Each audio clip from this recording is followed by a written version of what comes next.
W. H. Auden, a renowned English poet, once wrote, "Proper names are like poetry in the raw.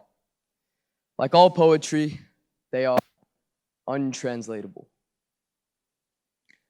Each and every one of our names have meaning, whether a philosophical reference to a language that died thousands of years ago, an allusion to a religious character, or even a namesake for an ancestor.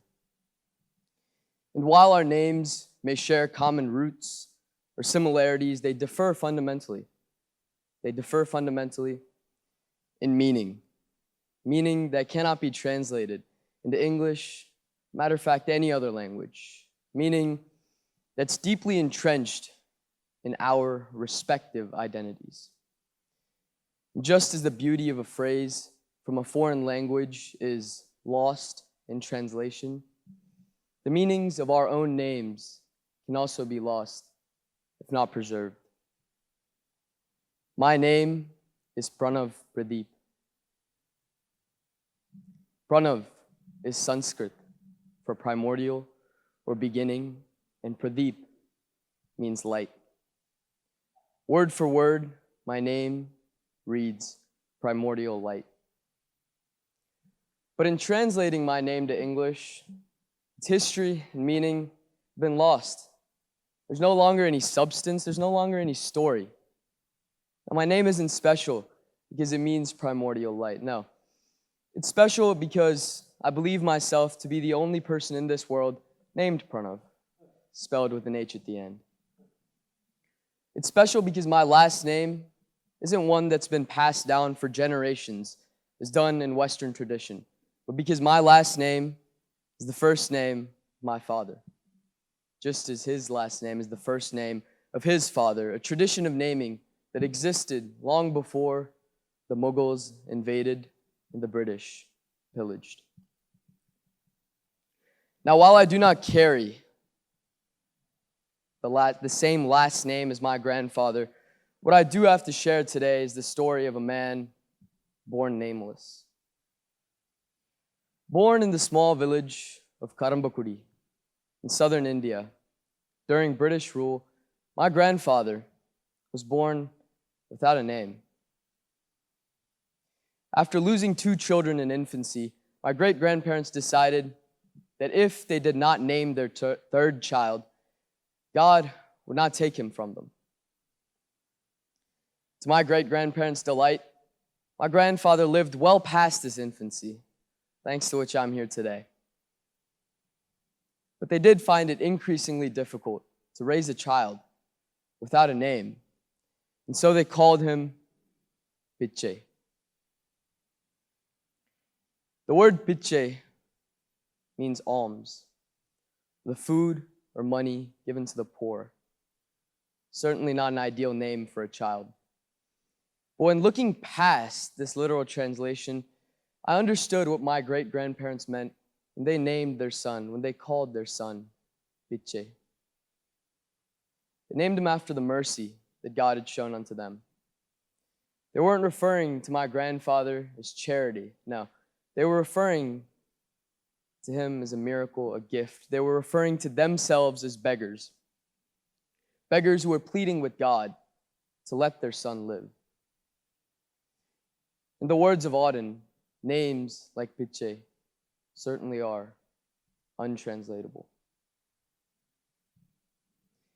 While my grandfather lived for the first 15 years of his life with the name Piche, he died with one, more honorable, more fitting of the man that he was. In the 10th grade, during a math exam, my grandfather wrote Piche, the small rectangular box provided for a name. And his math teacher, seeing this, filled with both pity and empathy, knowing that the name Piche wasn't one befitting of the genius that my grandfather was, decided then and there to name him, to give him his first name. So at the age of 15, my grandfather was named Tirumalai. The word Tirumalai means sacred mountain or the abode of God. A fitting name for a man who, with his calloused hands and Remington typewriter, built a family, serving as its foundation, much like a mountain does for all the life that inhabits it. You see, a surname is a window. And when we take the time out of our lives to look through this window, when we take the time out of our lives to peer through this window, what we find is a background. We find a past rich with culture, rich with history. But on the contrary is a given name, the first name. A given name is a blank slate. Each of our given names has an origin, with no definitive future and no recountable past. A given name is like a bank account. It holds the passions, failures, successes. It holds everything of the owner. But the true magic is when you combine the given name and the surname. When you take the first name and the last name and you put it together, you get a name, you get an identity. You get something that's so special, that's so strong. You get something that's forceful, the most forceful of all words, a name. A patronym. A patronym refers to when a component of an individual's name comes from his or her father or grandfather. My name is Pranavh Pradeep. My last name, Pradeep, is the first name of my father. His last name, Tirumalai, the first name of my grandfather. And so it goes on. My grandfather was born with no name to call his own, lives on through my father who carries it. And like a torch being passed on to a successor, each and every generation carries the legacy of the one preceding it. And when the time comes, that legacy is passed on to the next. Each and every name has one leg in the present and one in the past, and each name comes with a story. At the end of his poem, titled September 1st, 1939, Auden writes, "May I, composed like them, of eros and dust, beleaguered by the same negation and despair, show an affirming flame." Like all those who spoke before me, and like each and every one of you, I too am composed the exact same elements of love and dust, but I stand different because of my name. My own name has an H at the end.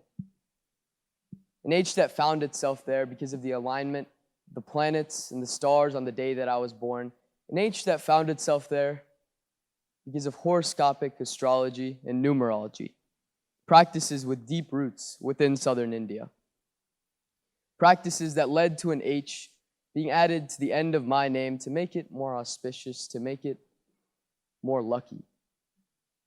So when the kind lady at the Social Security Administration's office accidentally omitted the H at the end of my name, she unknowingly erased its history.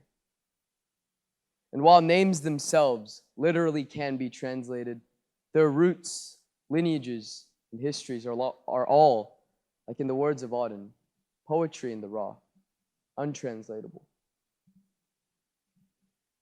Names have a paradoxical nature to them. While each and every one of you have names that make you unique from one another, we all share that we take nothing but our names when we leave this earth. And as we go from dust to dust, traversing through life, the only thing that remains constant from our births until our deaths is our given names, our link to history and the future, our link to history and tomorrow. The end of his poem, titled Journey Home, Bengali poet Rabindranath Tagore writes, "The question and the cry, oh where, melt into tears of 1,000 streams and deluge the world with a flood of the assurance, I am." Like every single one, the brilliant women and men who spoke before me, like all of you and like Tagore, The phrase I am affirms a unique existence. The phrase I am, for me, affirms my unique existence, an existence that's given meaning by an identity that transcends a name. I am Pranav Pradeep, but I am so much more. Thank you.